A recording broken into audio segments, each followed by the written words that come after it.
Alors le dernier témoignage de guérison vient de notre sœur Azié Pélagie. Elle aussi, elle vient de très loin. De très loin. Et Dieu a fait grâce à sa vie. On l'encourage, s'il vous plaît.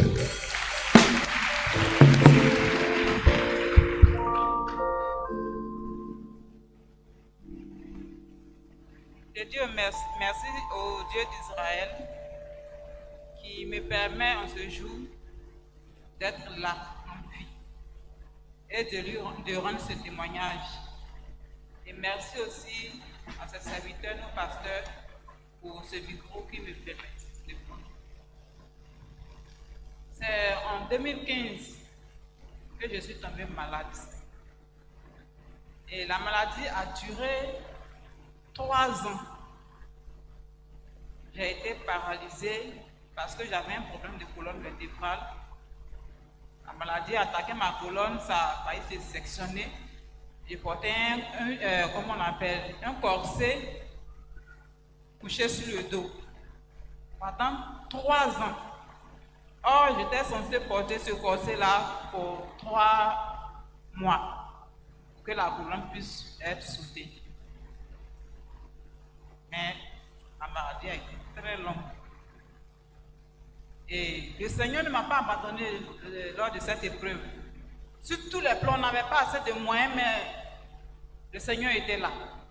Moralement, spirituellement, il y a des gens qui passaient toujours me visiter, prier pour moi. L'argent pour les rendez-vous, il fallait avoir au moins 160 000 à chaque rendez-vous pour les bilans et tout. Mais Jésus était là. Il m'a donné un homme qui ne m'a pas abandonné. De mon vivant, j'ai vu mon squelette. Ma voisine qui était là, toute belle, son mari l'a laissé avec un enfant, il est parti, mais lui, il est resté. Et ça m'a marqué. Tout ça, c'est l'œuvre du Seigneur. Parce qu'il était une force pour moi aussi dans cette époque.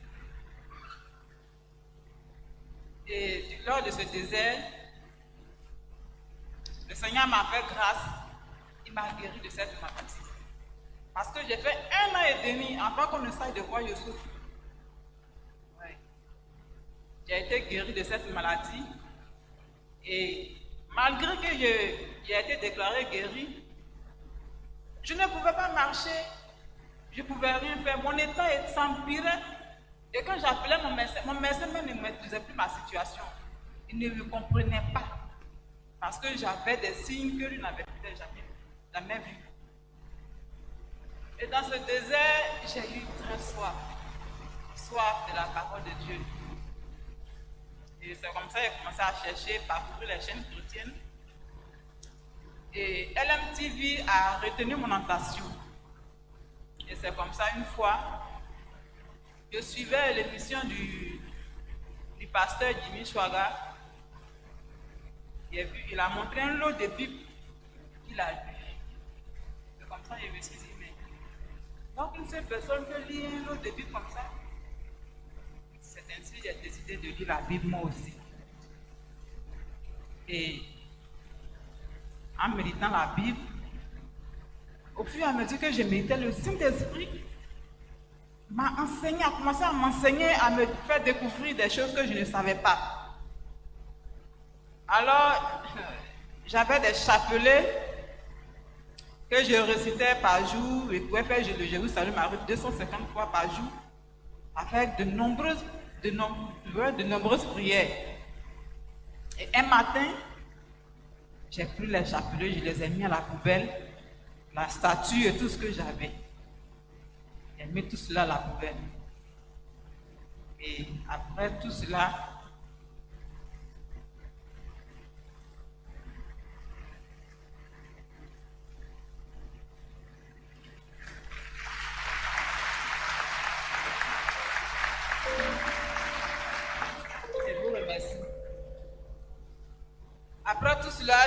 j'étais là. C'est là, en mettant la parole, que le Seigneur, après avoir accepté le Seigneur, que le Seigneur a pu restaurer ma colonne vertébrale. Je ne pouvais pas m'asseoir. Je ne pouvais pas m'asseoir. Quand je m'asseyais, je tombe comme un bébé de 3 mois quand on apprend à s'asseoir. Je ne pouvais pas m'asseoir. Et c'est pendant, jusqu'à ce que je finisse la Bible, le Seigneur a fait de telle sorte que je puisse m'asseoir, m'arrêter et marcher.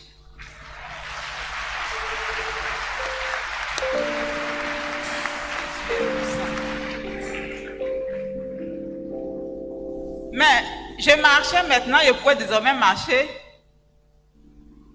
Et comme ça, il a décidé. Je me demandais, mais où aller prier? Je ne pouvais plus retenir dans l'assemblée dans laquelle j'étais. Donc, j'étais là, et comme ça, le Saint-Esprit m'a conduit ici.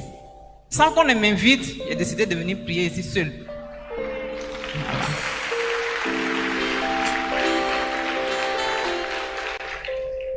Et ça fait quelques années que je suis ici. Mais, j'étais guéri, je pouvais sortir. Je ne pouvais pas sortir seul. Parce que tellement que j'ai été traumatisé par cette maladie, le diable s'est servi de cela pour me donner un esprit de peur, pour me tenir en prison, au fait, c'était une prison. Parce que je ne pouvais pas sortir seul, quitter ici, aller à CDCI seul, je ne peux pas. J'avais peur que tout ce qui m'est arrivé lors de la maladie me prenne en coup de route parce que je suis sorti de la maladie avec une colonne vertébrale soudée. Donc je me dis, mais le médecin m'avait dit non, il fallait qu'on te fasse une opération pour remplacer les vertèbres qui ont été détruites. Donc j'avais très peur de marcher seul. Et lorsque nos pasteurs ont annoncé le programme du mois de novembre, je me suis dit, mais si je pouvais marcher seul, j'allais participer à ce programme. J'ai bien envie, mais les enfants vont à l'école, je vais venir avec qui? Et c'est comme ça, mon voisin Laurent, qui est avec vous ici, qui est avec nous ici, grâce à lui, j'ai pu venir le premier jour le soir. Et ce soir-là, le pasteur Bana a enseigné sur les ossements desséchés, d'Ézéchiel 37. Cet enseignement m'a fait un grand bien.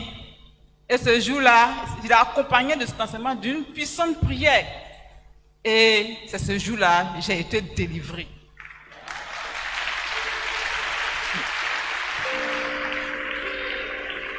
Amen. Les chaînes de la prison ont été brisées. Dès le premier jour du programme, j'ai reçu ma délivrance. Et à partir du mardi 9, je suis quitté seul. J'ai quitté ce stade 10 jusqu'ici. C'était comme un rêve pour moi. Amen. Et depuis ce jour, je peux marcher seul, je peux aller, venir, j'ai plus peur de quoi que ce soit. C'est vrai, j'ai pas encore retrouvé la forme, l'énergie, mais ça fait depuis 2015 de 2015 jusqu'en 2018, de 2018 jusqu'en 2021, ça faisait déjà 6 ans. Je suis dans ma 7e année. Et je sais que je vais revenir ici encore rendre témoignage, parce que Jésus n'a pas encore fini avec moi. Je vous remercie. Gloire à Jésus. Témoignage de conversion authentique et de guérison. Conversion au travers d'une chaîne chrétienne et la puissance encore de la parole de Dieu. LMTV a fait du bien. Et la lecture de la parole de Dieu. Dieu nous invite à lire sa parole. Et elle vient ici, elle écoute encore un programme inspiré par les serviteurs de Dieu. Les déclarations qui sont faites ne sont pas des déclarations en l'air. C'est celui qui saisit qui reçoit. Elle est nouvelle dans la foi, elle a saisi. Ah, voilà. Toi aussi, saisis la guérison.